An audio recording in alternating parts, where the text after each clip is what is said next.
Oke guys, sekarang kita mau coba obat batuk dari jeruk nipis sama kecap. Kita campur ya guys ya, di dalam gelas.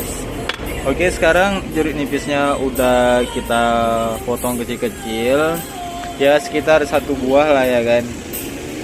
Oke, lalu kita peras jeruknya ke dalam gelas.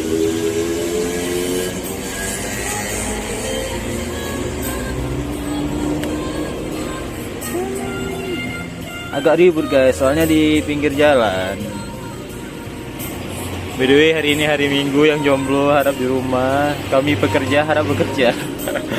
Oke, sedikit saja udah kita peras, lalu kita tambahkan kecap asinnya. Oke, ini dia guys. Ini adalah obat batuk alami dari jeruk nipis dan kecap ya. Ini juga bisa untuk tenggorokan yang sering. Oke, selamat mencoba.